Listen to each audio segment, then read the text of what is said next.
Merhaba sevgili izleyenler, Kıbrıs'ın Sesi TV 2020 ekranlarında Diyalog Medya Grubu Genel Yayın Yönetmeni Sayın Reşat Akar'la birlikte Gündem Özel programıyla sizlerleyiz. Hemen bugünün konu başlıklarını sizlere çok kısa özetleyeyim.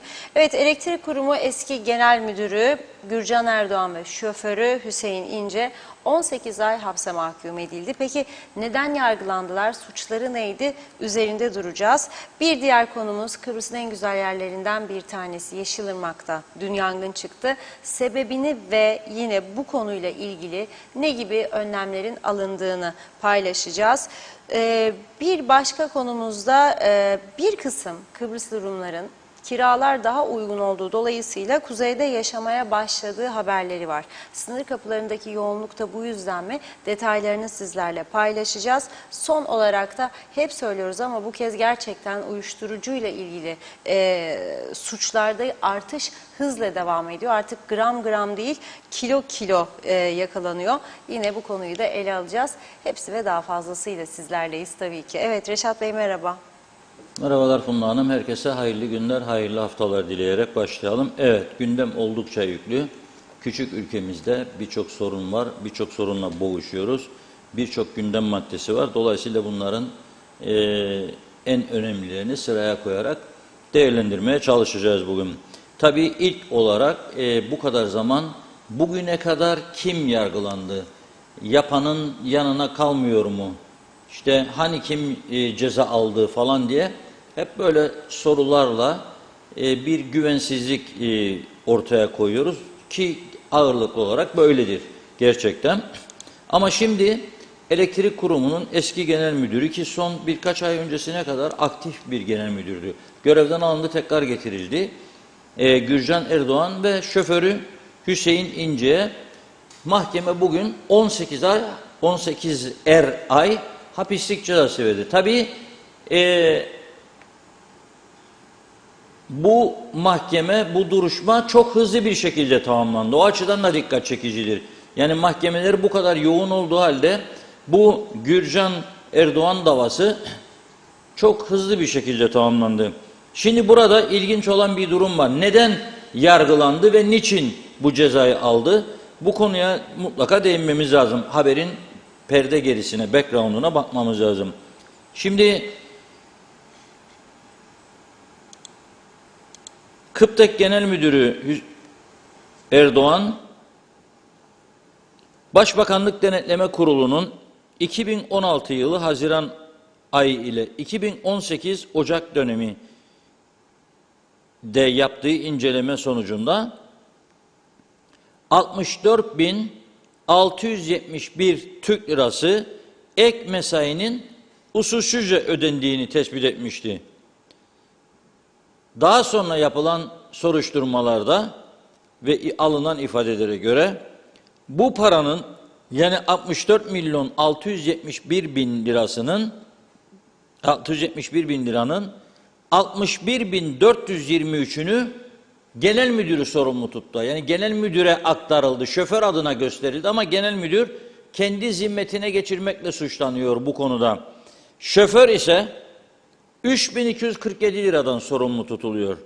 Bu para gerçekten genel müdüre mi gitti yoksa şoförde mi kaldı? O ayrıntı ama mahkemeye yansıyan dava gerekçelerinde genel müdür 61.423 liradan sorumlu tutuluyor. Şoförü ise 3.247 liradan. Şimdi 3.247 liradan sorumlu tutulan adama da 18 ay, 61.000'den sorumlu tutulan genel müdüre de 18 ay hapislik cezası verildi. Burada yargı benim kanaatimce caydırıcı olması açısından bu kararı verdi. Yoksa geçmişte çok daha yüksek rakamlarda 6 ayla falan kapandığını biliyoruz cezanın 6 ay hapislikle. Burada farklı bir karar ortaya çıktığını görüyoruz. Şimdi olmamalı mıydı bu, yargılanmamalı mıydı? Hayır, olmalıydı ve yargılanmalıydı. Çünkü burada devletin soyulması var. Ciddi bir yolsuzluk var. Olmayan fazla mesai olmuş gibi gösterip para çekme meselesi var. Burada ama aklımıza bir soru daha geliyor.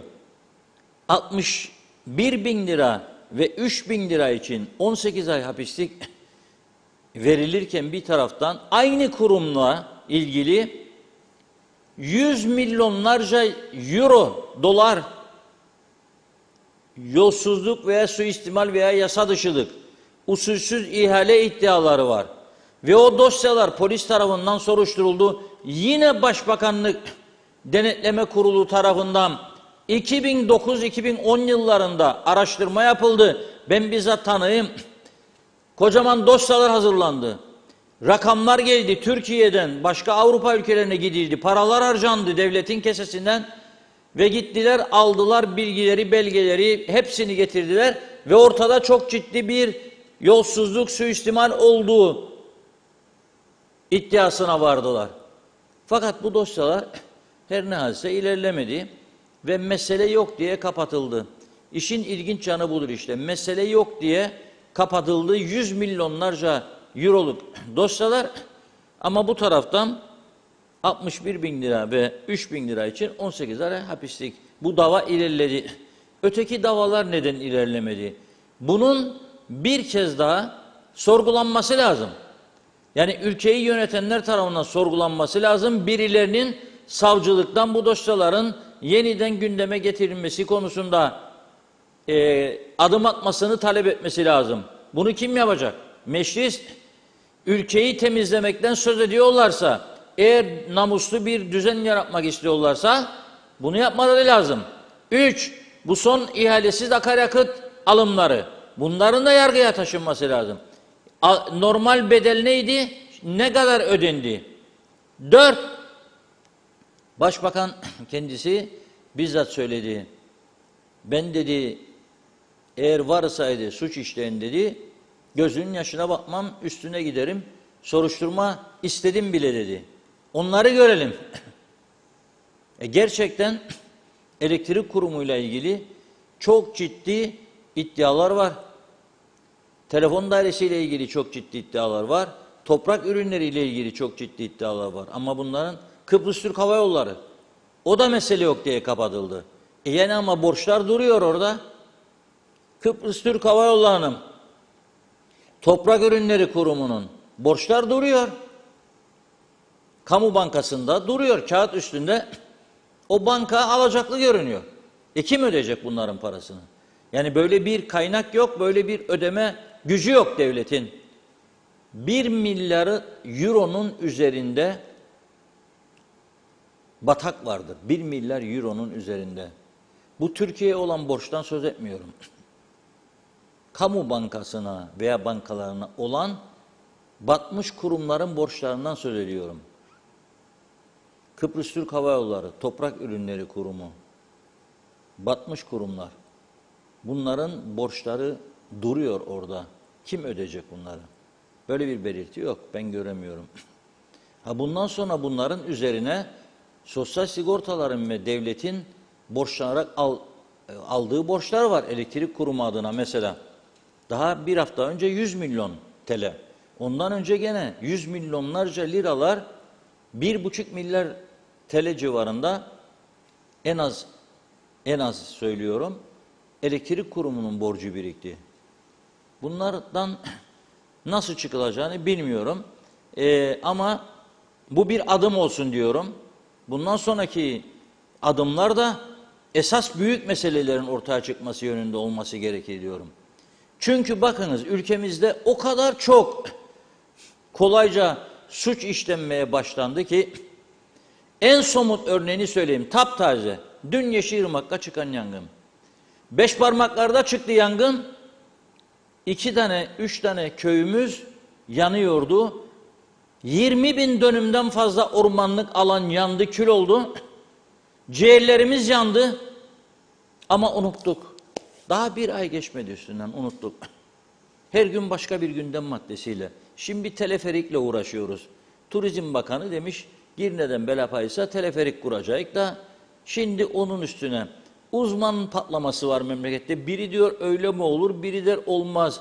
Biri der ya yol çıkarken teleferik elektrik kesilirse ne olacak?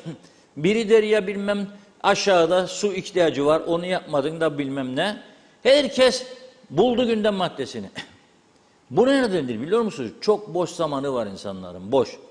İnsan vardır, tuvalet ihtiyacını gidermekte bile sabreder.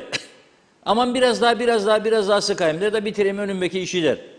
İnsan var boş, yapacak bir şey yok. Hele hele erken kamu görevlisi olmak çok önemlidir.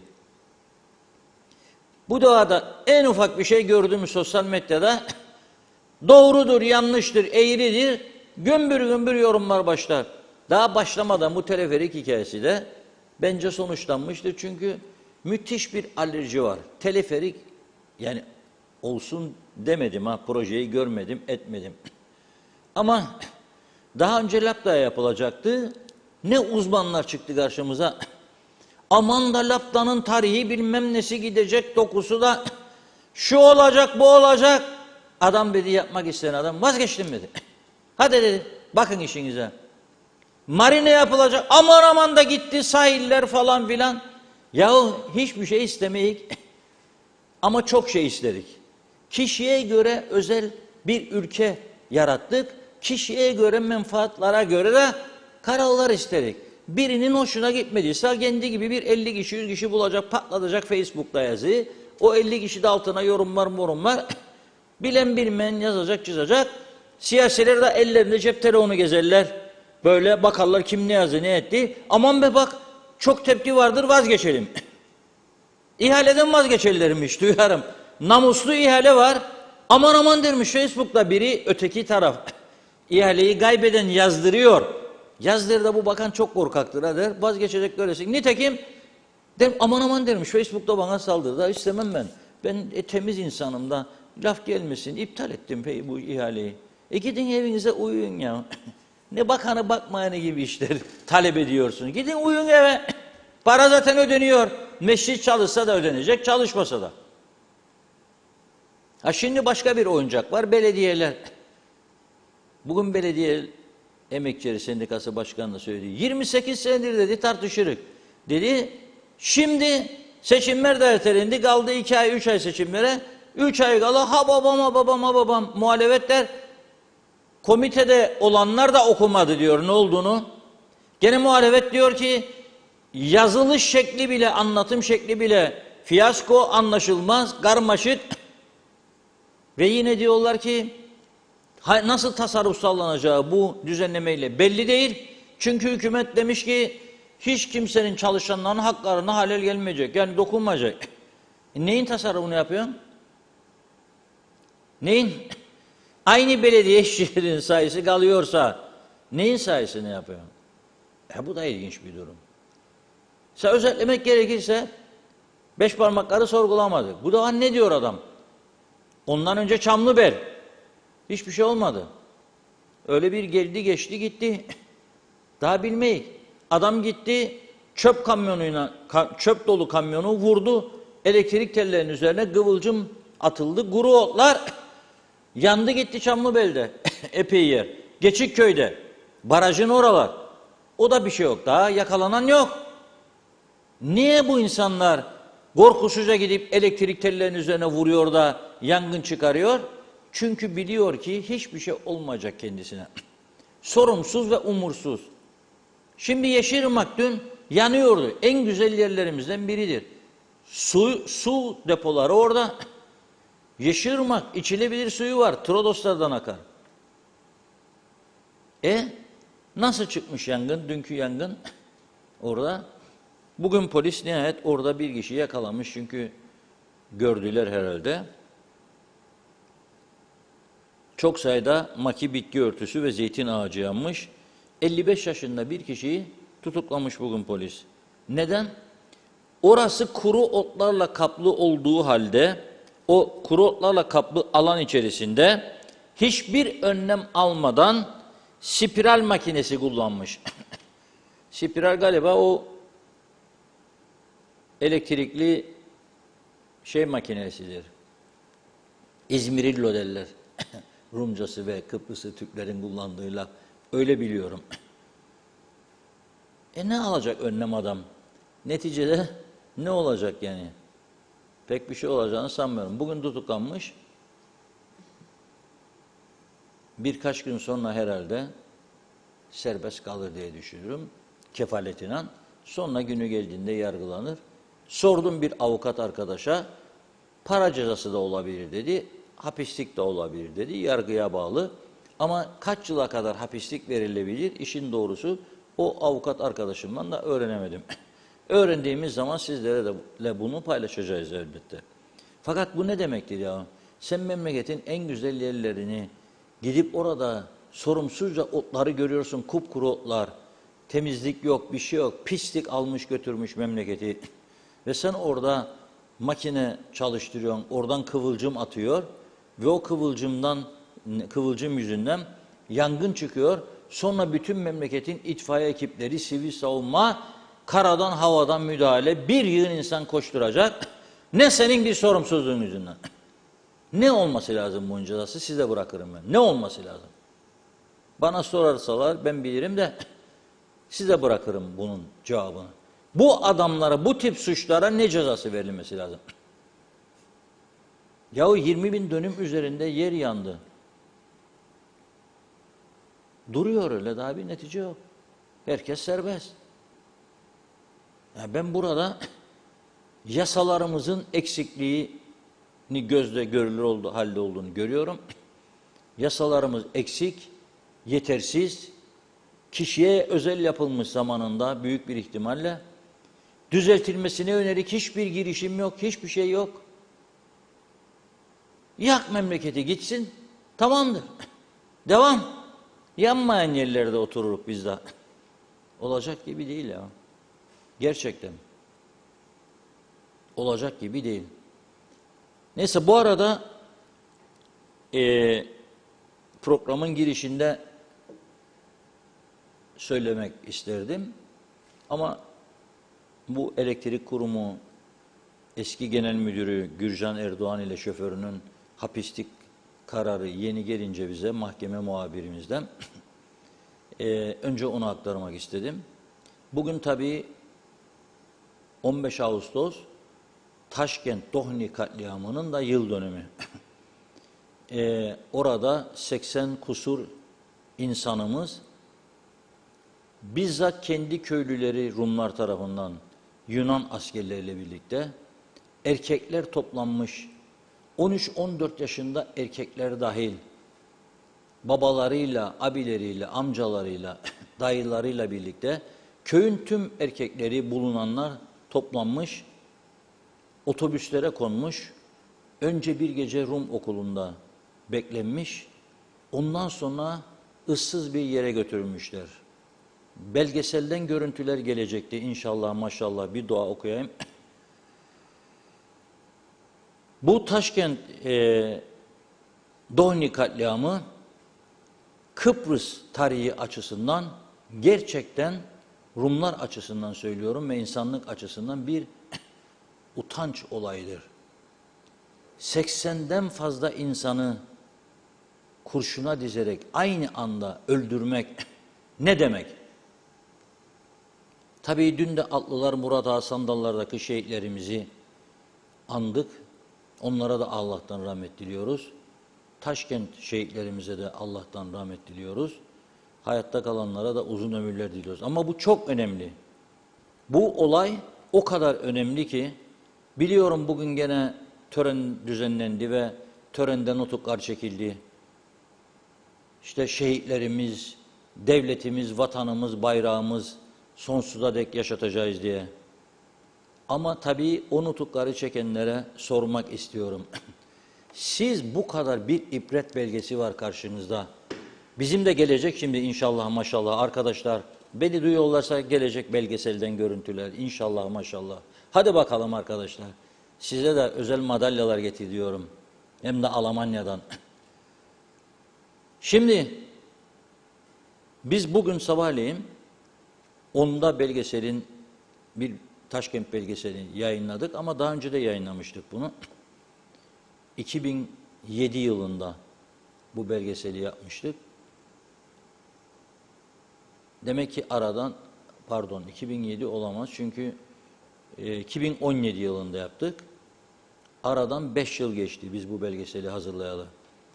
Ama o güne kadar 2017'ye kadar 2017 yılına kadar Taşkent böyle büyük bir katliamla ilgili bu KKTC devletinin, bu boş nutuk çekenlerin bize, bu vatan millet edebiyatı yapanların, bu bize milliyetçilik dersi vermeye çalışanların yaptıkları bir tane hareket görmedim ben.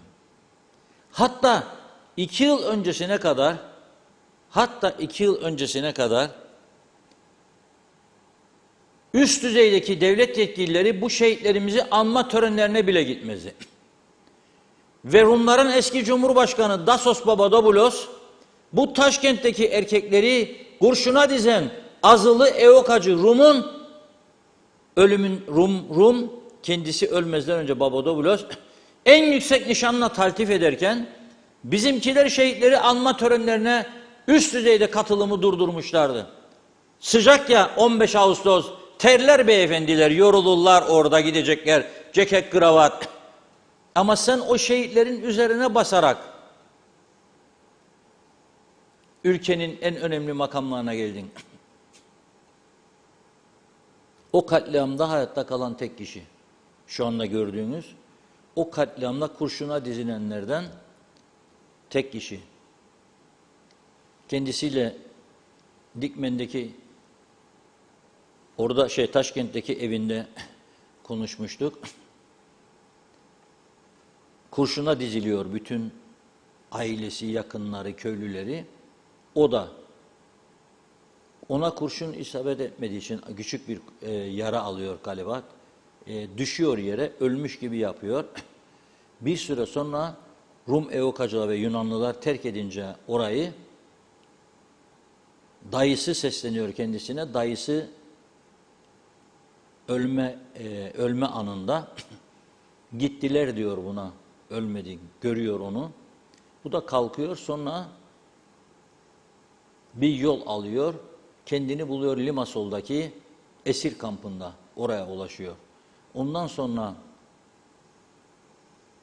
olayları anlatıyor Türk yönetimine, Birleşmiş Milletler barış gücüne. Bir tane belgesel yoktur devletin elinde. Devletin şu anda 450-500'dür belki ama 800'e çıkmıştı Bayrak Radyo Televizyon Kurumu'nun çalışanı. 120 milyon Türk lirası ve daha fazla ödeyecekleri bu sene gider. 120 milyon üzeri. Devletin resmi haber ajansı var. Devletin Dışişleri Bakanlığı var. Tanıtma dairesi var. Enformasyon dairesi var. Cumhurbaşkanlığı var. Başbakanlık var. Bir yığın danışman var. Yüzlerce, binlerce. Ama bir belgesel yapacak ne paraları var ne niyetleri var. Ya o insan birazcık da üzülür be. Mahcup olur. Almayın 2 yıl örtülü ödenekleri de gidin bu insanların aileleriyle bir şey paylaşın. Gidin bir şey paylaşın. Yok. Biz bu büyük eksikliği gördüğümüz için 2017 yılında Taşkent köyüne giderek orada hayatta kalanlarla en azından bir belgesel hazırladık. Ve bugün saat 10'da yayınladık. Bu akşam da saat 20'de ekranlara gelecek. Bu belgeseli YouTube'dan da bulabilirsiniz. Taşkent-Dohni belgeseli Reşat Akar diye yazarsanız YouTube'da orada bulabileceksiniz. 27 bin kusur kişinin izlediğini gördüm. Ama bu 270 bin olması lazım. 2,5 milyon olması lazım. 25 milyon olması lazım. Ve birazcık gerçekten o nutuklarda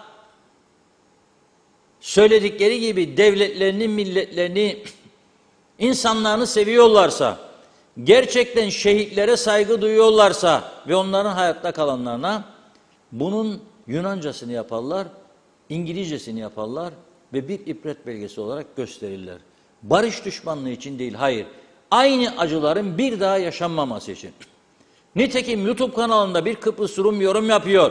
Özür dilerim diyor Kıbrıslı Türk kardeşlerimden diyor. Bu yaptıklarımız diyor utanç verici bir olaydır diyor. Ama bizimkiler 20 Temmuz'da şehitlerin üstüne basarak 2 gün 2 gece yeme içme partileri, bizimkiler örtülü ödenekler, bizimkiler korumalar ki hiç ihtiyaç yoktur. Bizimkiler 5000 tane resmi hizmet aracı, bizimkiler orada burada savurganlık, 15 dakikalık bir konferans için 15 kişi heyetler Türkiye'lere gidip gelme oraya buraya. Ama bu taraftan bu insanların sorunlarıyla ilgilenen kimse yok. Ellerinde bir belge yok yabancılara gösterecek. Yazık günah. Büyük bir üzüntü duyuyorum. İmkan bulanlar bu akşam 20'de bu belgeseli izlesin diyorum. Eksiklerimiz olabilir ama biz özel ve çok dar kadroyla çalışan bir yayın kuruluşu olmamıza rağmen helal olsun zaman ayırdık, gittik, konuştuk, ettik, toparladık ekibimizle birlikte. Hiç olmazsa hayatta kalanların ağzından gerçekleri aktardık. Biz bu konuda görevimizi kısmen de olsa yaptığımız inancındayız. Evet, bana mı bakıyorsunuz? Peki, Funda Hanım bakıyor, biraz diyor şey yapalım Geçelim diyor. mesajlara. Ve ondan sonra. Evet, çok teşekkür ediyoruz ilginize. İzzet Kahraman, iyi yayınlar dedi. Erdal Yarkın da, Mehmet Uluçaylı da kolay gelsin. Evet, Cengizhan Refikoğulları da, Erol Hasan da Avustralya'dan selamlarını yolluyor. Mustafa Özcan da, Zeka Üçer de Londra'dan iyi yayınlar diledi. Nikos Bülent Antonio, Reşat Bey 1 lira çalan 2 yıl 100 milyon çalan 2 gün soruşturma yanlış sonra serbest saygılar. Erol Topçu da hayırlı yayınlar dilemiş. Doğan Falyalı o dosyaların topu zaman aşımına uğradı. Bitti o iş. Mehmet İnancı hayırlı yayınlar olsun. Batmış batırılmış cennet adamıza. Sizlere de sağlıklı bir hafta dilerim. Mehmet Uluçaylı, Posta Dairesi Güzelyurt Terminal Şubesi'nde 5 yıl önce çalınan 20 bin lira mesele yok diye kapatıldı. Bu mesele yok ne demektir demiş. Nazime Nalbant, iyi akşamlar. Haftamızı inşallah kedersiz, üzüntüsüz geçmesini dilerim. Kıbrıs'ın da herkese ve sevdiklerime kucak dolusu selamlar, sevgiler. Bu zorlu olan günler elbette geçecek. Yine bu zamlarla nereye kadar çok da üzülüyorum. Akaryakıtta yine mi zam yaptılar? Hani düşürmüşlerdi diyor. Bir düşürürler, bir çıkarırlar. Saygılar ne demiş? Bir şey daha. Artık bu zamlar dursun lütfen. Evet, Mehmet İnancı dağ başını dumanlar sarmış KKTC'de. Koşalım arkadaşlar. Ulus Barani, yani diyor bir de teleferik isteriz. Önce delik deşik olan yolları yapsınlar, sonra teleferiği düşünsünler. Evet, bakıyorum. İbrahim Yalçın da Pile'den selamlarını yolladı. Adnan Karakaş, insanda Allah korkusu yoksa ne devleti düşünür ne halkını. Yahu diyor, sabıkalı adamı Kıptek'e başkan yaparsam üsttekiler hırsız ben de çalayım der.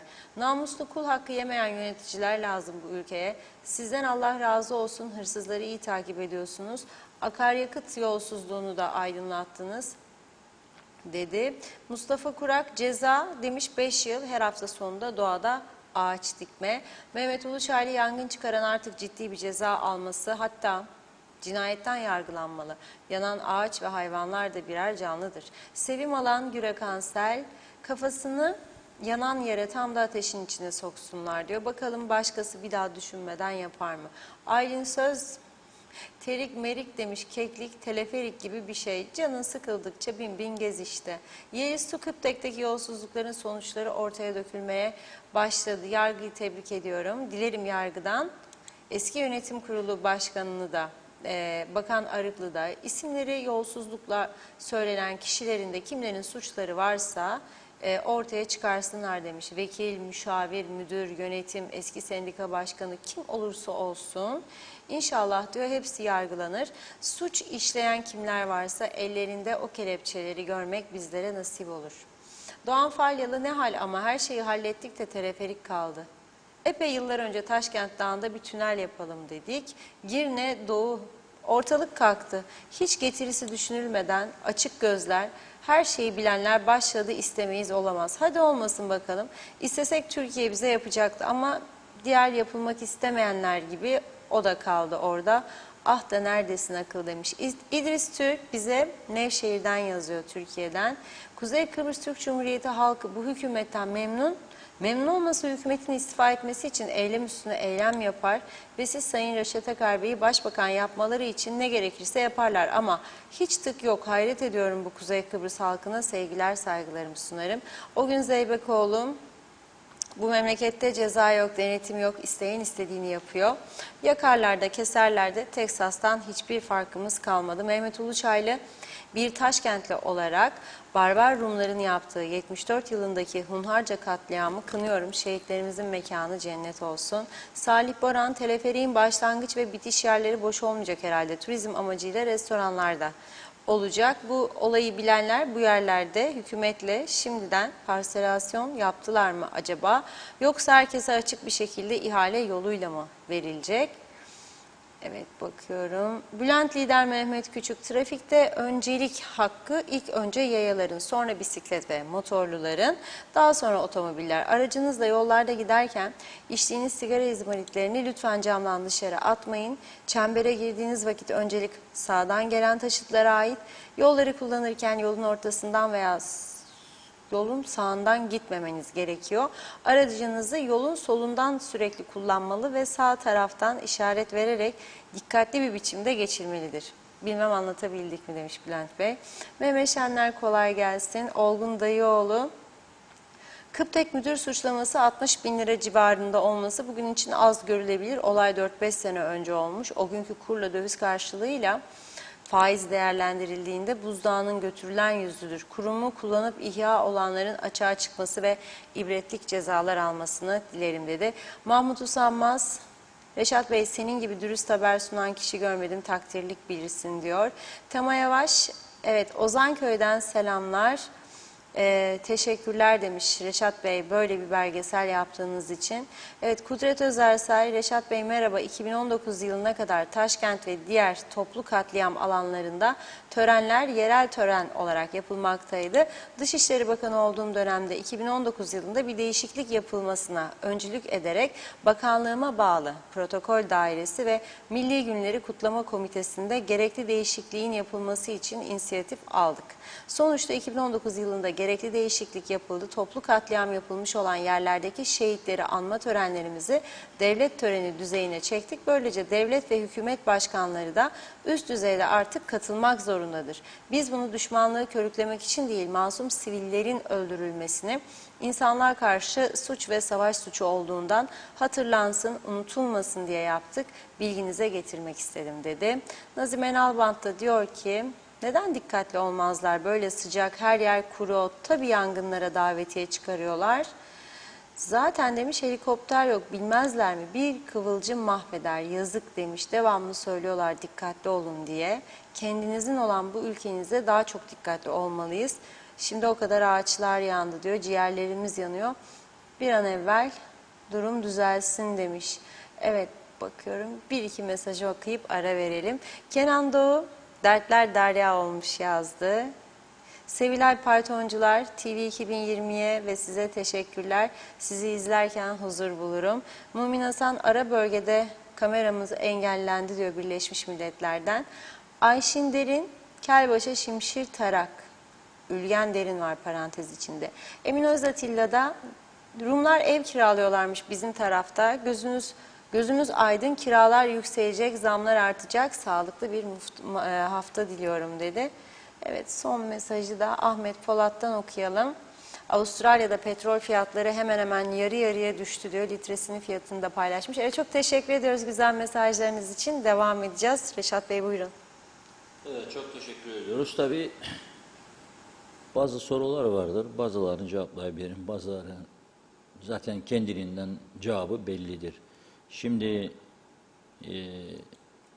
böyle özel günlerde şehitleri anmak, Kudret Özersay Bey'in 2019 yılında bir yasa yahut da tüzük değişikliğiyle tekrar bir devlet töreni haline getirmesi gerçekten sevindirici bir olaydır. Kudret Bey de bir şehit evladıdır.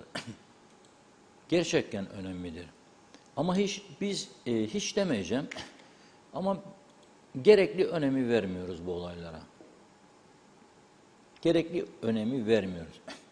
Düşün 2019 öncesinde yıllarca ben Taşkent'e gidip oradaki şehit yakınlarıyla görüştüğüm dönemde de en büyük şikayet konusu buydu. Ne gelip hatırımızı soran var, ne de şehitlerimizi anma gününde, katliam gününde gelip törenlere katılan var.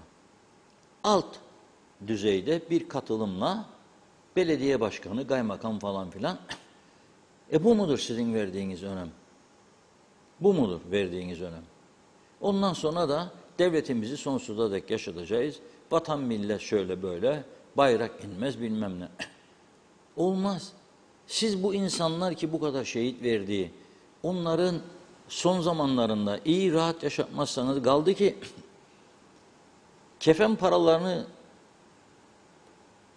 çaldılar oradaki köy kooperatifi. Uzun süre, yıllarca o konuya da biz el attık da ilerledi mesela. O konuya da biz el attığımız için ilerledi. Halk meclisi yaptık. Orada 2 kez konuştu insanlar, gazetede manşetler yaptık. Zorlaya sürecin ilerlemesine yardımcı olduk. Ve sonunda orada suçlu bulunan bir kooperatif görevlisi tutuklandı, cezalandırıldı. Yazık, günah. Yani sadece böyle günlerde insanları anmak değil. Sadece böyle günlerde.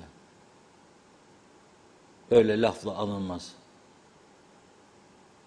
Ve bu katliamların elebaşısı, ki belgeseli izleyenler biliyor ve hatta izlemeyenler izlediği zaman görecek.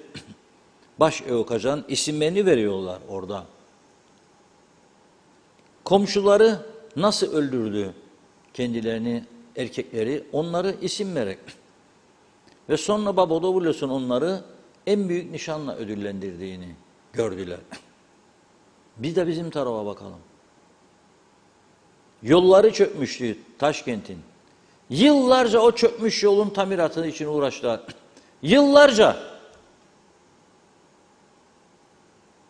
Ben sizin siyasetinize nasıl güveneceğim ya? Yani çok üzücü bir durum. Çok üzücü bir durum. Yani bu tarafta Vatan Millet Sakarya, o tarafta sanki de çok zengin bir devletmiş gibi lüks harcamalar, gösterişler. Neyimize örtülü ödenek bizim? Peki bu olayları kaç tane temsilciliğimize talimatlar verilir de anlatılır? Hani bir tane İngilizcesi, hani bir tane Yunancası, hani bir tane Almancası? Nerede? Yoktur. Bulamazsınız. İlgileri yok zaten. Devlet televizyonundan, BRT'den 63-74 arası olan olayların videoları çalındı, yok edildi. Verildi başka ellere. Çalındı, yok edildi. Bulamazsınız. Hiçbir şey yoktur ellerinde, inanın. Hiçbir şey. Ama hala da propaganda amaçlı kurum tutmaktadırlar. 100 milyonlarca lira harcamaktadılar gözlerini kırpmadan. Sırf kendileri yaralansın diye onlardan. Sırf yaralansınlar diye. Bunun dışında bir şey yoktur. İnanmıyorum. Çok ciddi önlemlere ihtiyacı var bu toplumun.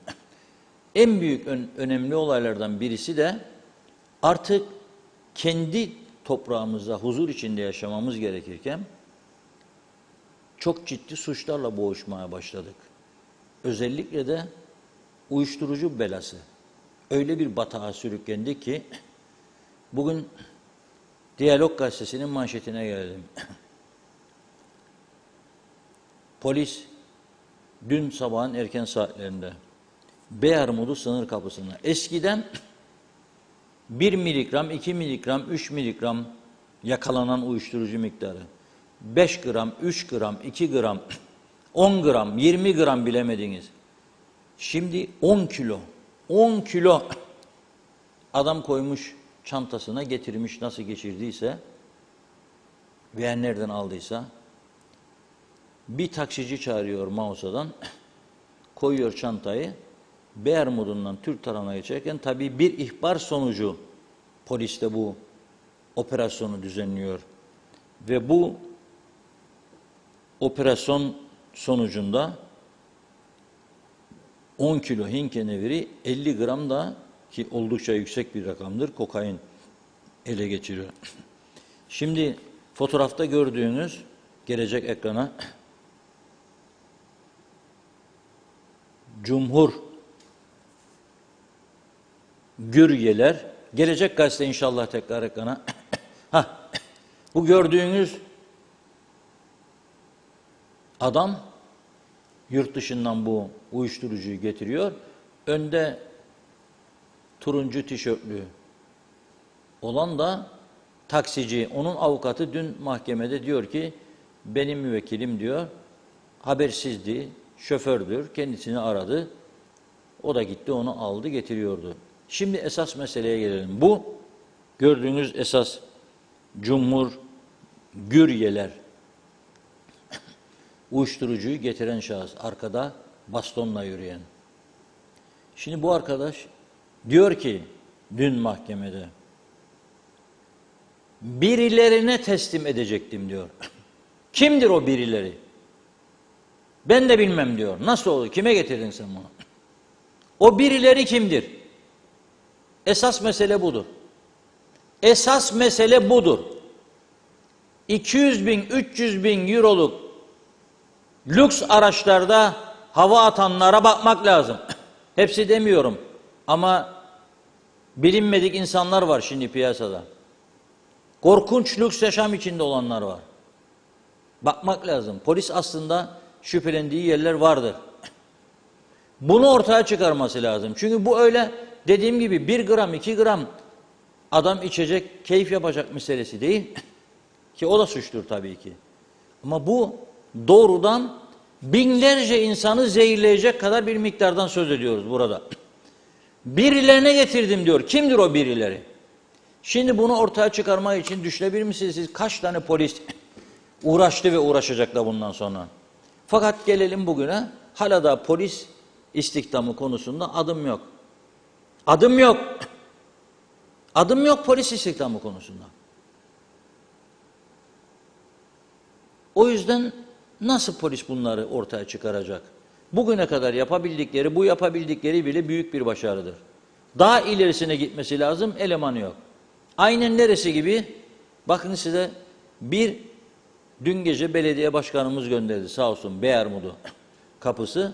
Bir de bugün bizim kameramanımız Abdullah Suişmez'in Metehan kapısından çektiği görüntüler. Bugün bu Beyermudu. Dün gece. Kilometrelerce gidiyor.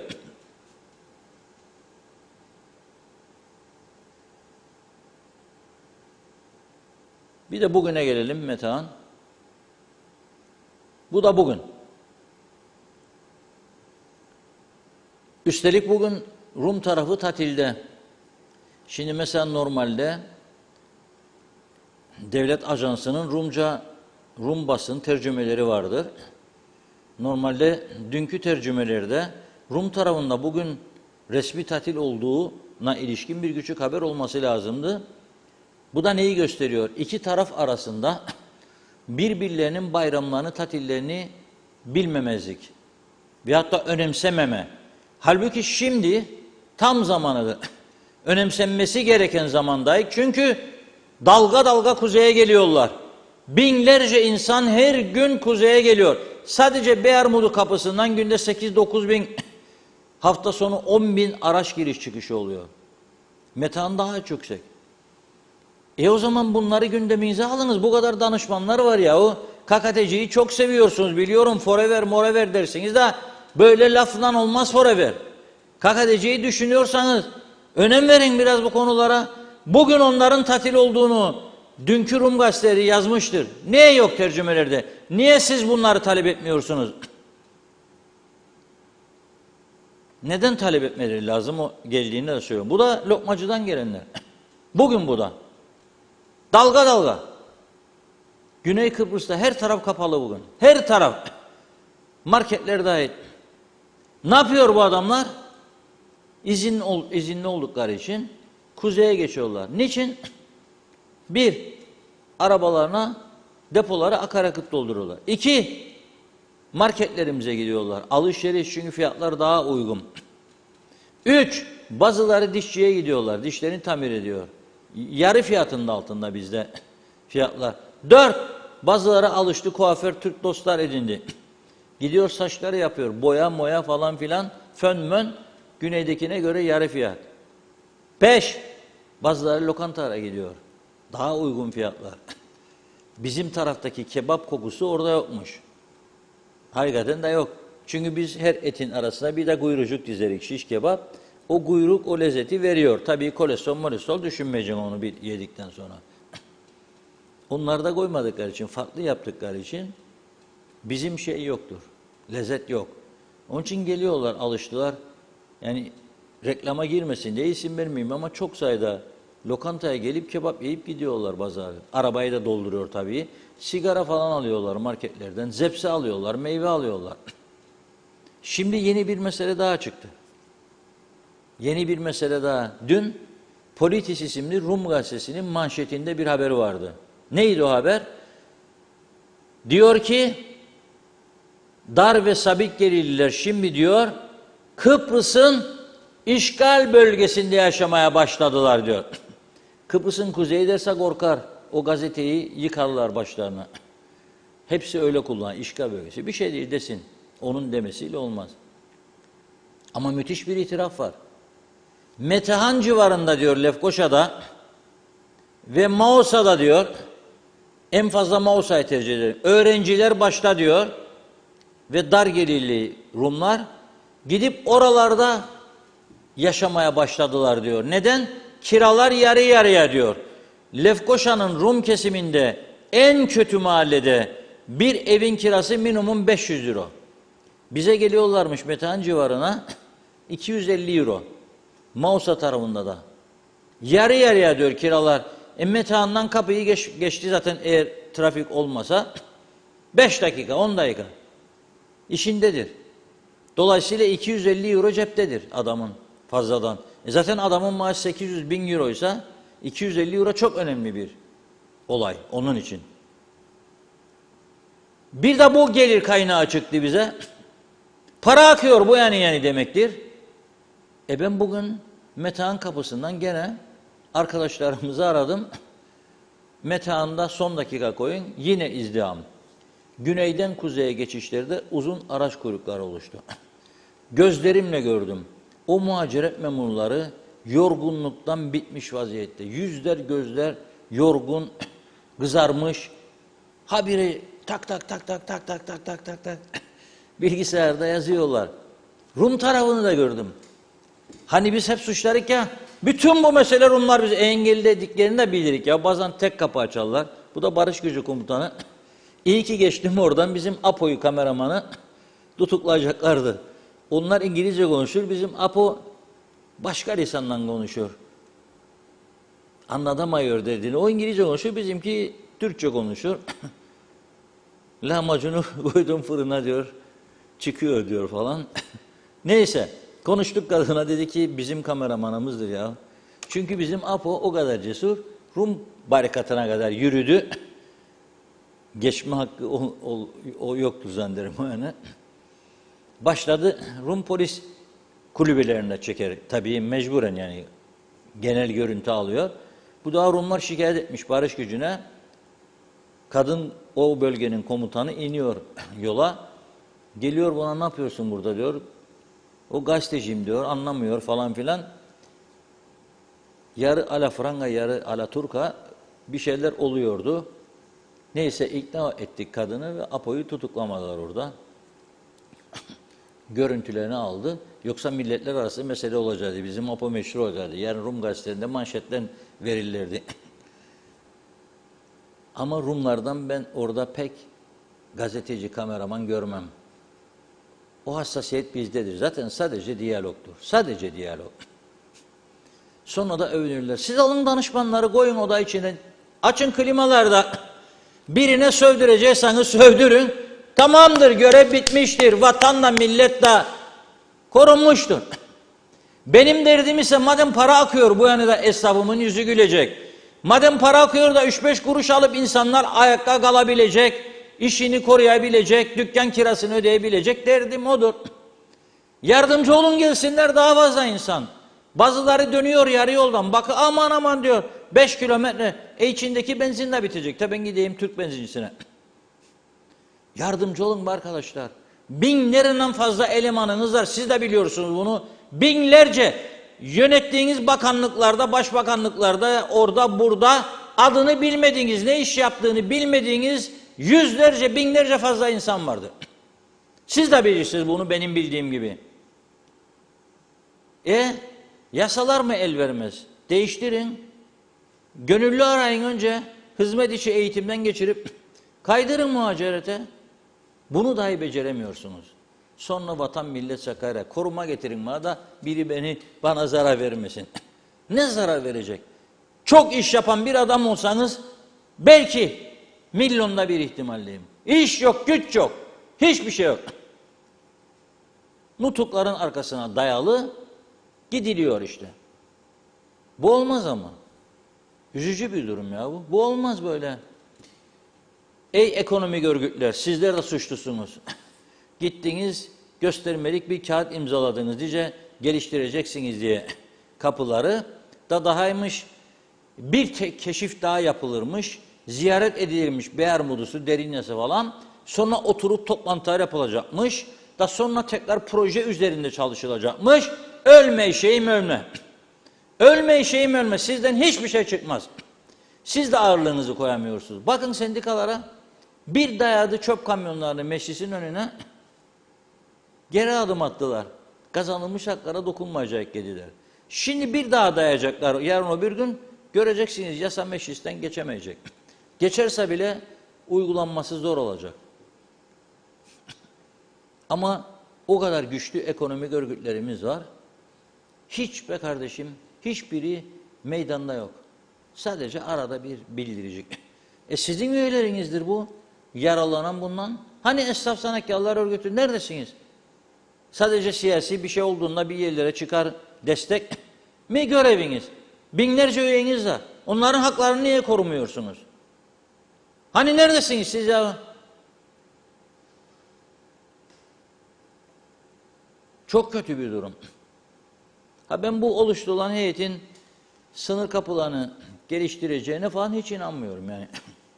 İnşallah olur da alkışlarım ama ne zaman? Ya 4 aydır hala da basit bir önlem alamaz ya bunun için plan proje falan.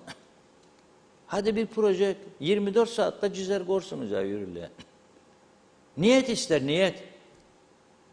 Bir ay örtülüleri kesin hemen olur. Niyet yok. Mesele odur. Kaynak yok mu? Kaynak da vardır. Yaratmak lazım kaynağı. Elinizdedir. Kaynak nedir zaten? Daha çok benzin, mazot satıyorsunuz, daha çok vergi alıyorsunuz. Her 100 lirada 30 lira, 35 lira maliyenin kasasına giriyor vergi. Ne kadar çok araba o kadar çok gelir. O gelirleri de kullanın işte burada. Genişletin kapıları. Alın yeni muhaciret memuru bir kısmıyla. Ya 1000'de birini harcasanız bu iş olur. O da.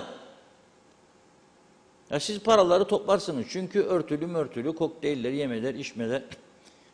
Kendi arabalarınıza, makam arabalarına daha çok benzin. O düğün senin, bu sünnet benim. Gezin bakalım. Köy kongreleri partinin 200 tane araba gidecek devletin sırtından köy toplantılarına. Ve bu devlet yönetmek olacak. Bence çok sakıncalı bir durum.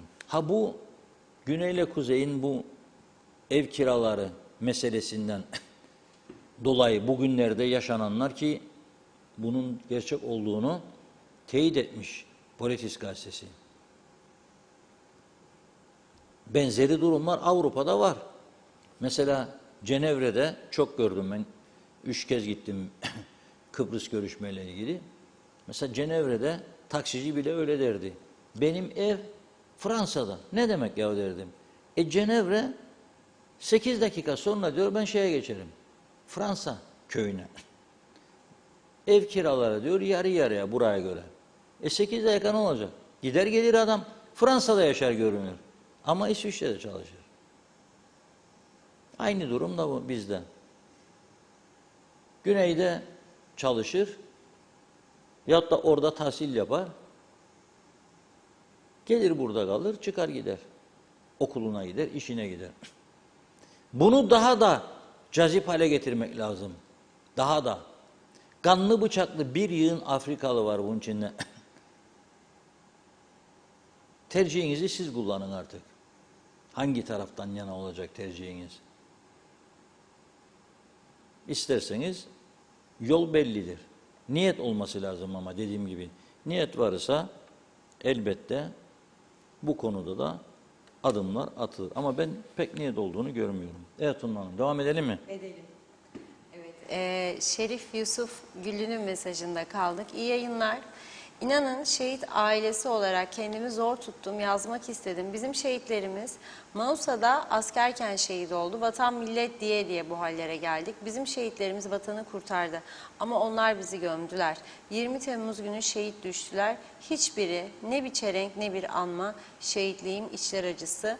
Hilmi Kırcı, iyi yayınlar Diyalog ailesi, şehitler ve bayrak üzerinden siyaset yapan sözde siyasetçileri kınıyorum. Hüseyin Koltan, evet, doğru ve gerçek haberin adresi. Hoş geldiniz ekranlarımıza. Kolaylıklar diliyoruz demiş. Serkan Kılıç, Reşat abi İngiltere'de Boris Johnson, ardından yeni başbakan olmak için yarışan Sunak, Kıbrıs Barış Harekatı'nı işgal tanımlaması hakkında ne yorumunuz var? Nazime Nalbant, şehitlerimizin mekanları cennet olsun. Bir daha böyle olaylar yaşanmamasını dilerim. Savaşlar hiçbir yerde olmasın, sevgilerimle üzgünüm. Mehmet Vudalı, solculuk veya milliyetçilik kisvesi altında halkımıza kan kusturuyorlar. Halkı düşünen yok, al birini vur ötekine. Musa Su İçmez, sendika, muhalefet ve iktidar partileri karşılıklı dayanışmalarından ne zaman vazgeçerler? Normal olana dönerlerse her şey yoluna girer, saygılar demiş. Ferda Küçülmez, her şey bizim memlekette yolunda gidiyor da teleferik ve külliye kaldı.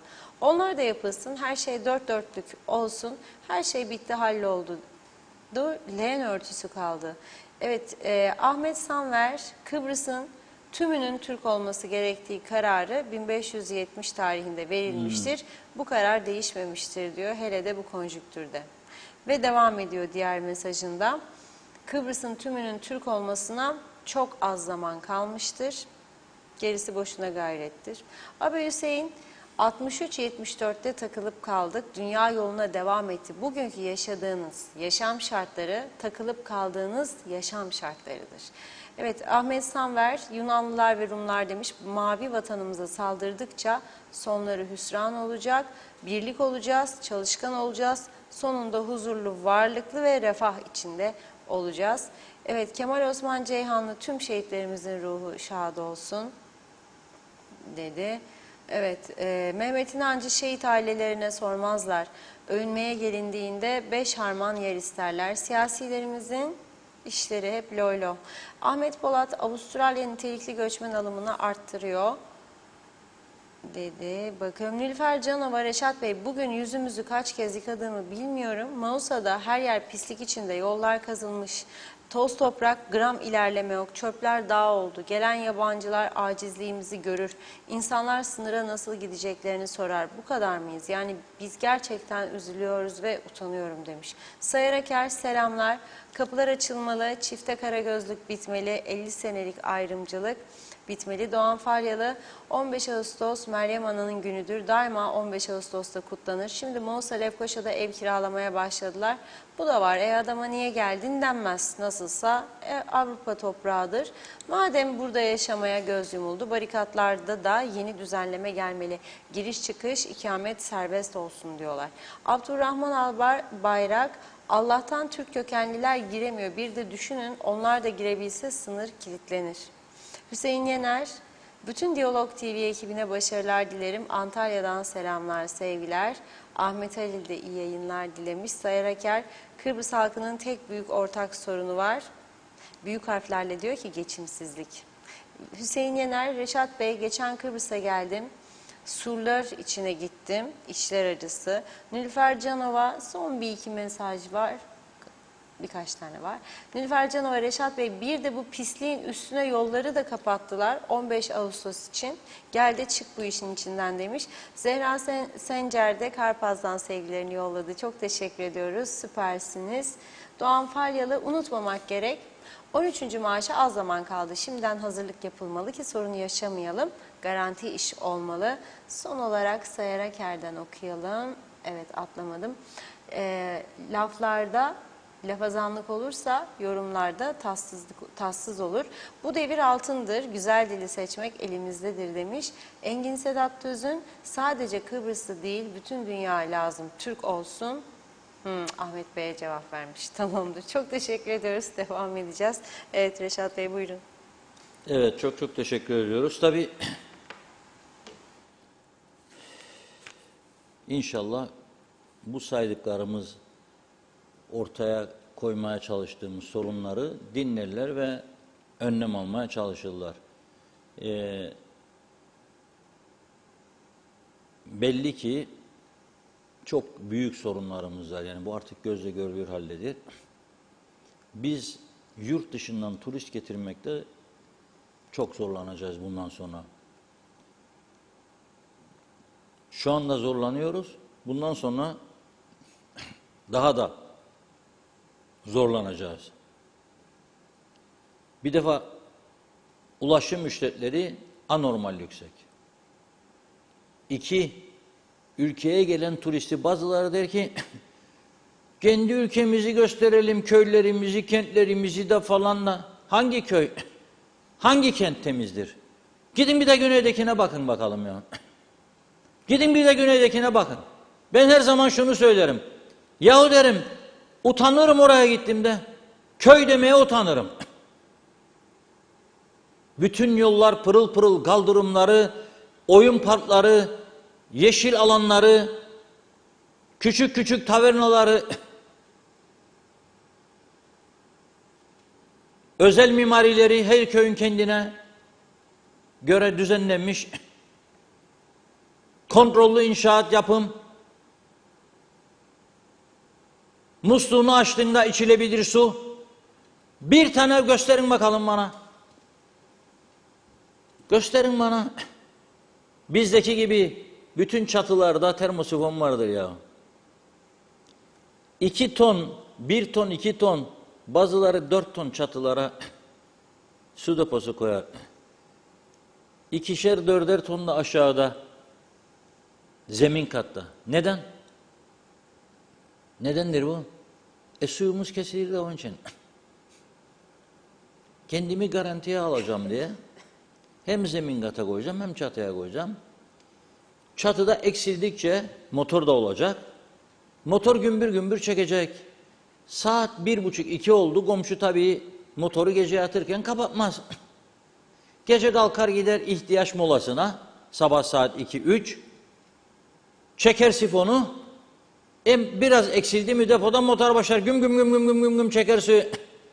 Apartmanlarda zaten maşallah çok güzel yalıtım sistemleri ayarlanmıştır. Kimsenin kimseyi düşürüyor. Sanki senin evindeymiş gibi su deposu. Oturduğun dairede bunları duyarsın.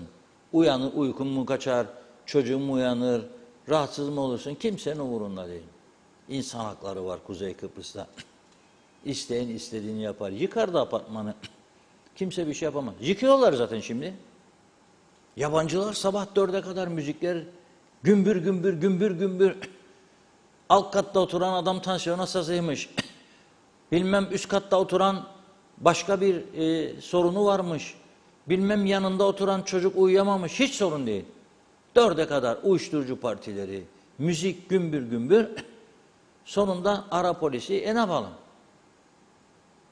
Ne yapalım? Neyle gidecek zaten? Elemanı yok. Bir tane Afrikalıyı tutuklamaya 5 polis gider bilir misiniz? Çünkü onun o gücüyle baş edemeyeceğini düşünürler bir kişinin ya 2 kişinin. 5 kişi gidermiş.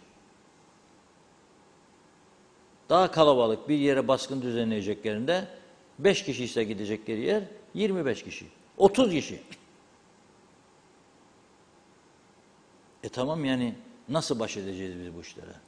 Neyse gelelim termosoğum meselesine. Hani çevre, dünyada nüfusa göre en fazla çevre örgütü kağıt üstünde bizde var. Dernek, cemiyet, birlik falan filan. En fazla. En fazla kadın örgütü bizde.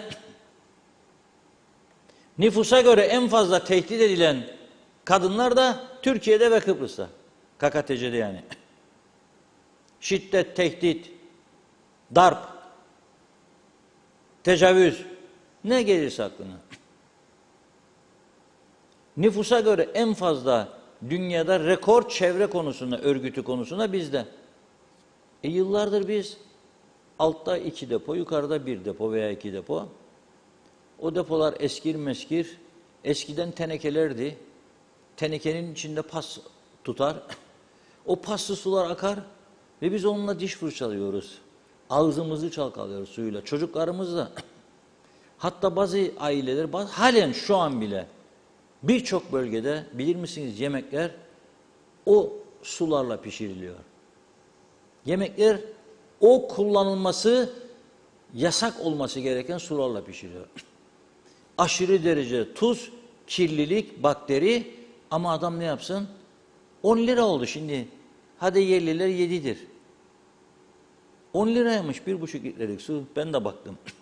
11-12 olan yerler var. 12 lira verip 1,5 litre su alacak adam da bir tencere kuru fasulye pişirsin. 4 nüfuslu. Hem yanında da pilavını. Sade ona. Nasıl alacak? Açar çeşmeyi doldurur.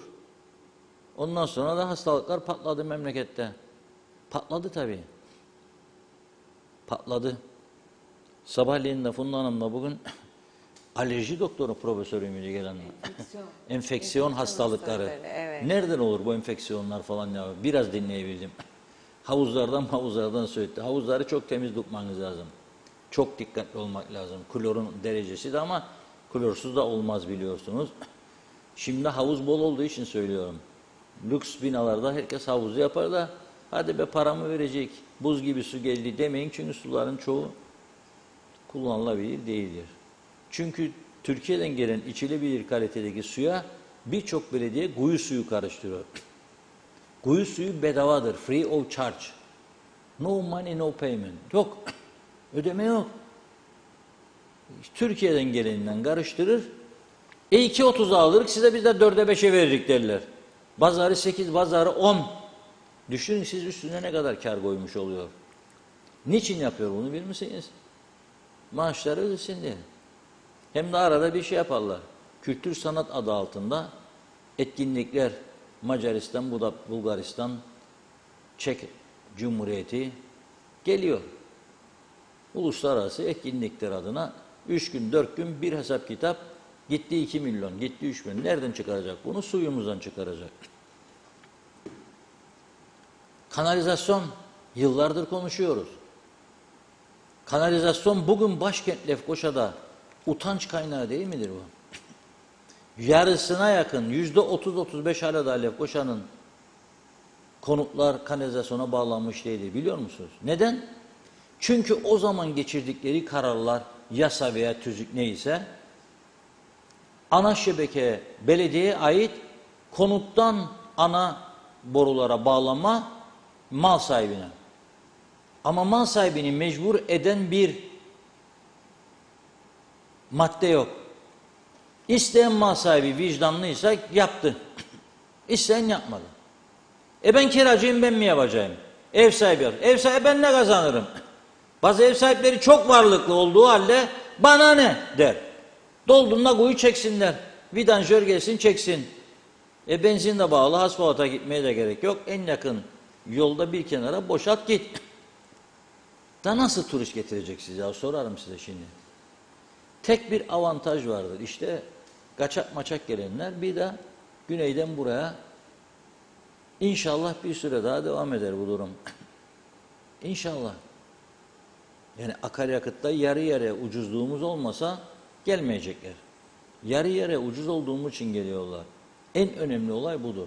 Bari akarken çeşme doldur testiyi be Mustafa kardeşim. Doldurun mu Mahmutlar, Mehmetler, Hasanlar, Hüseyinler, Ahmetler, Fatmalar, Ayşeler. Onu da beceremiyorum. Yapacaktık ama ömrüm yetmedi. Yapacaktık ama kurultay vardı. Yapacaktık ama bilmem. Hep mazaret, hep yalan, hep dolan. Gerçeklerle hiçbir ilişkisi yok. Neyse onlar gelir. Biz ne yapıyoruz acaba? Güney Kıbrıs'ta pandemi sonrasında Kıbrıslı Rumlar başlamışlar gene bol bol tatile gitmeye. Ya Kıbrıs Türk tarafından yurt dışına. Ben görüyorum ara sıra sosyal medyada falan. Dün de Diyalog Gazetesi'nde manşetten vermiştik. Bugün gene bir röportajlarımız var. Bugün de vatandaşlarla ama dün tur operatörleriyle. Eskiden diyor tur operatörleri lüks gemi turlarına ilgi vardı. Tuna'da Vaz, bilmem ne seyahatleri. Bu sene diyor onlar döviz olduğu için euro, insanlar daha çok Türkiye'yi tercih etmeye başladı. Kimisi Antalya, Marmaris, deniz, kimisi kültür turları. Ağırlıklı olan da diyorlar kültür turlardı. Ama ne kadar insan geliyor? Çok az. Niçin gidemiyorlar? Onları da vatandaşlardan dinleyelim.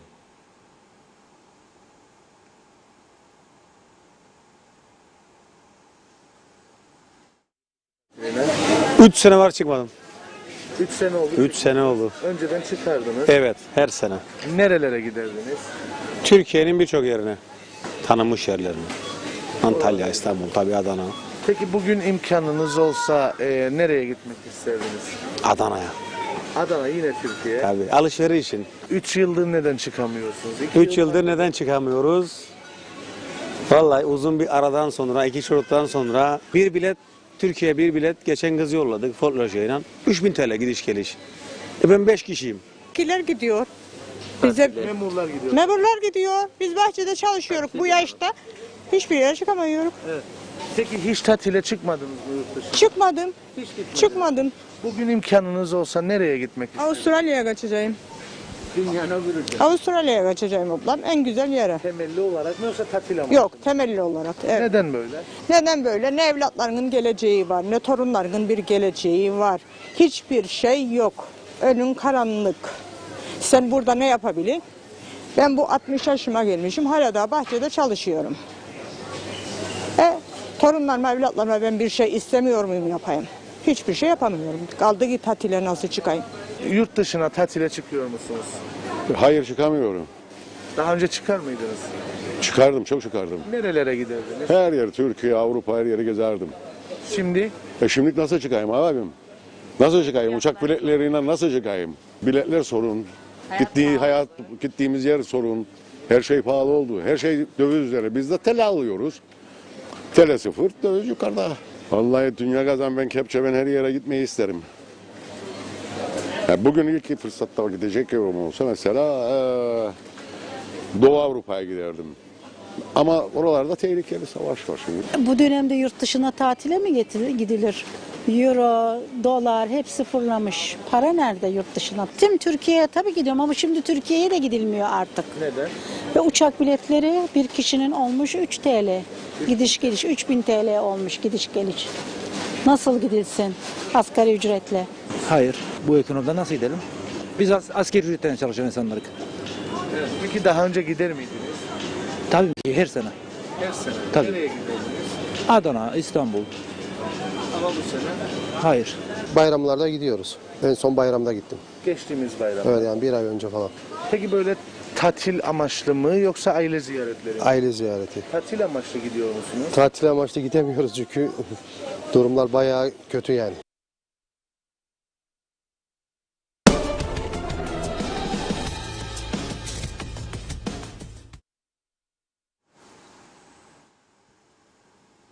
Evet, gördüğünüz gibi herkesin bir tatil arzusu var hemen hemen ama şartlar da buna izin vermiyor.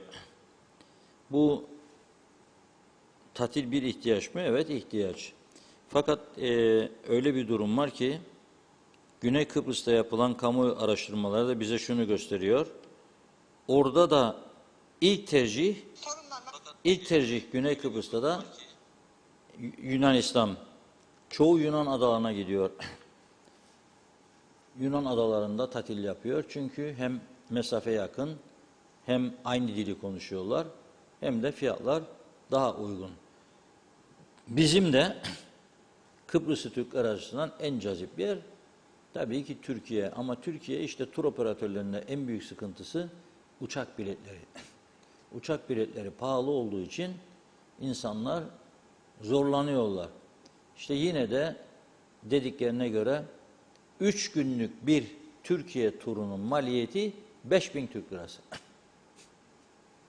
3 gün gideceksiniz Türkiye'ye, 5.000 TL'yi gözden çıkaracaksınız. Veya Avrupa istiyorsanız o da 400-500 Euro'dan başlıyor, 1500-1800 Euro'ya kadar çıkıyor. Kısa süreli turlar bu benim söylediğim. Enteresan bir durum daha var. Kuzey Kıbrıs'ın şu anda cazip hale geldiği bazı noktalar vardır biliyorsunuz. Söylediğim gibi az önce kiralar daha düşük, güneyden geliyorlar, akaryakıt daha düşük geliyor. İşte ne bileyim Zepse Mepse güneyden geliyor. Bizim Avrupa'dan gelen turist sayımız çok azaldı. Yok denecek kadar azaldı. Çünkü Avrupalılar çevreye çok önem verir. Yeşillik ister, güzel çevre ister. Bizde öyle bir durum yok. Şimdi o yüzden diyorum, bir başka fırsat daha var. Nedir bilir misiniz? En önemli fırsatlardan birisi son yıllarda tüp bebek olaydı. Fiyatlar çok uygun olduğu için sadece Türkiye'den değil birçok ülkeden, İngiltere'den bile Arap ülkelerinden gelenler var. Nasıl saç ekimi için Türkiye bugün çekim merkezi olduğu ve çok Araplar öncelikle binlerce Arap gidiyor saç ekimi için Türkiye. Türkiye bu konuda çok popüler bir destinasyon oldu. Şimdi bizim de bu tüp bebek olayını daha ciddi bir şekilde ele alıp geliştirmenin dışında bir başka cazibe daha ortaya çıktı. Onu da bugün ben kendi aile yakınlarımdan öğrendim. Yurt dışından gelen yeğenlerim. İngiltere'de bugün burada yaptırabilecekleri özel bir hastanede bir kalp ve diğer bazı kan tahlilleri, zorunlu kan tahlilleri, kalp kanser taraması maliyetiyle İngiltere arasında dağlar kadar fark var. Yani uçak biletini alır gelirsiniz, dönersiniz, o parayı da verirsiniz, gene daha ucuza çıkarsınız burada. Demek ki sağlık turizmini ne yapmak lazım? Önemsemek lazım. Sağlık turizmini öne çıkaracak fikirler geliştirmek lazım. Bunu kim yapacak? Elbette ülkeyi yönetimine talip olanlar yapacak. Koltuklara oturanlar yapacak. Bana sorarsanız yapabilirler mi? İsterlerse yaparlar. Ama özelde onları teşvik edecek. İsterlerse yaparlar. Özelde teşvik edecek. Ama karar almaya cesaret edemiyorlar. O ayrı bir konu. Gerçekten karar almaya cesaret edemedikleri sürece bu ülkede hiçbir şey yapamayız. Benim endişem budur. Cesaret olduğu zaman birçok şey yapılabilir. Cesaret yoksa yoktur. Eskiden bak ne diyor adam? 3 sene öncesine kadar diyor, her sene Türkiye'ye giderdim diyor. Şimdi diyor, 3 yıldır gidemedim. Ve unutmayın, Kıbrıs'tan bir adım çıkmadınız. İstersen taş ucuna git. Yeter ki bir adım çık senede bir defa olsun derler.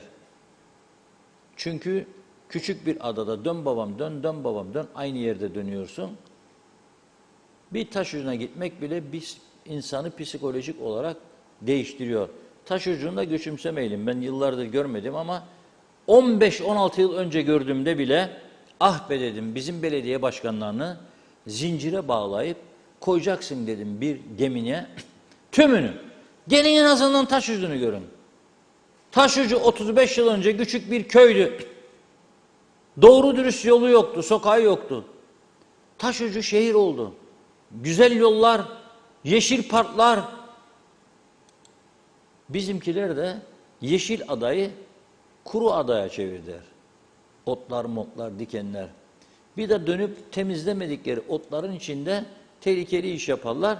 Sonra yangın çıktı. Hadi bakalım koştur babam koştur. Olacak şey değil. Evet, bugün sizin için bir şarkı seçmiştik. Bilmiyorum arkadaşlar hazırlayabilir mi?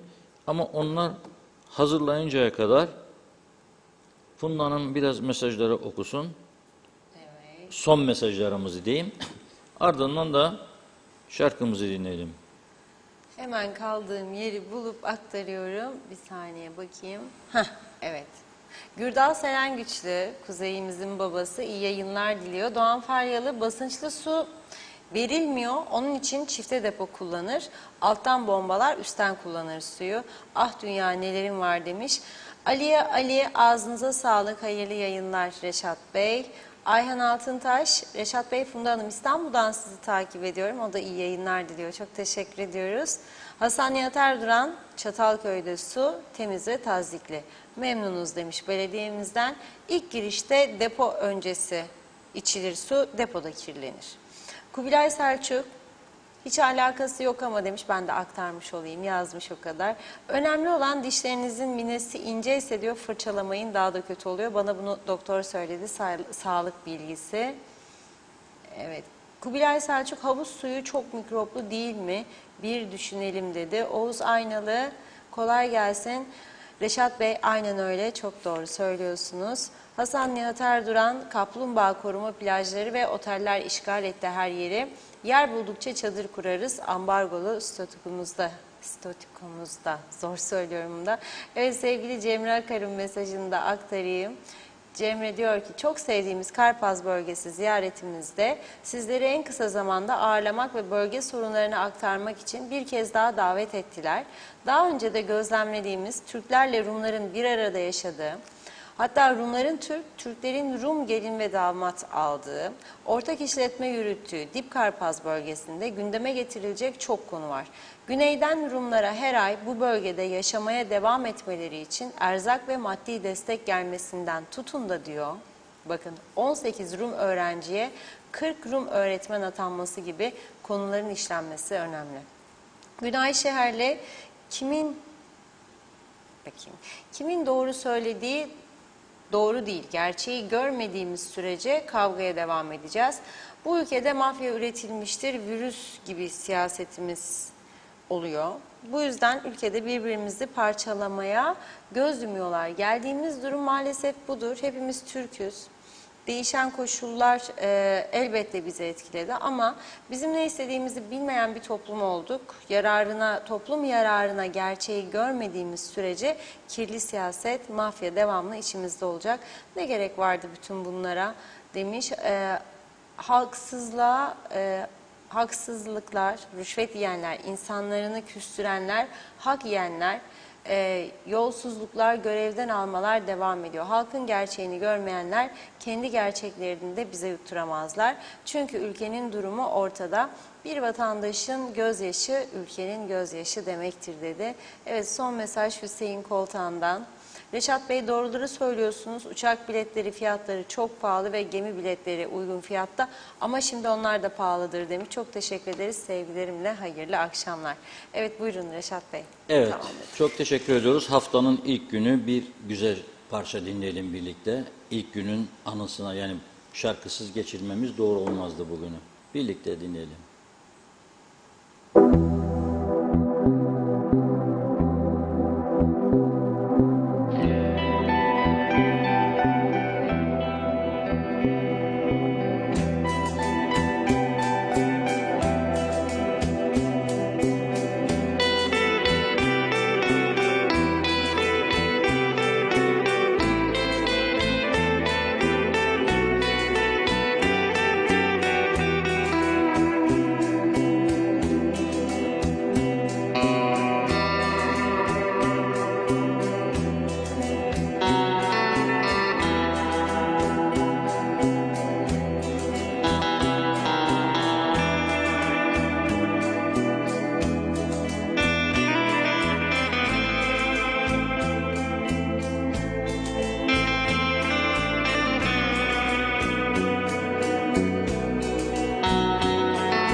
Evet, hafif bir müzik olsun dedik. Böyle hep işimizi karartmayalım.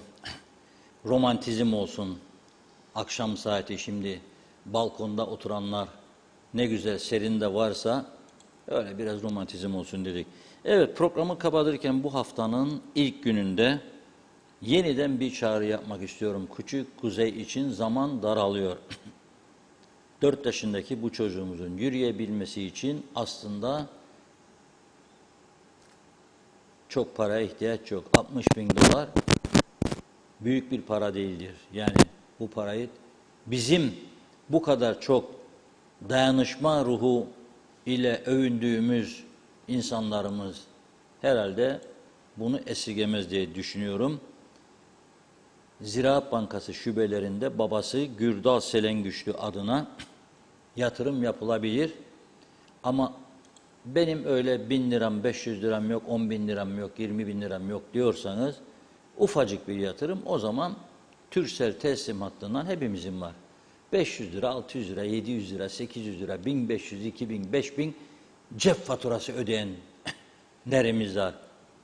500 öderken 20 liracıktır sadece bir SMS. 20 lira 3205 Kuzey diye gönderin. 3205 Kuzey 20 lira bu çocuğumuza gider.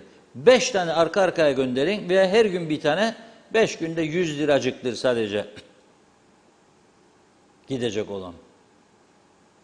Bekliyoruz. Onun hayata tutunması için, yürüyebilmesi için bu katkıyı yapalım diyerek bugünü noktalıyoruz. Evet, çok teşekkür ediyoruz değerli yorumlarınız için. Evet, ben de yeniden görüşünceye dek hoşça kalın diyorum. İyi akşamlar.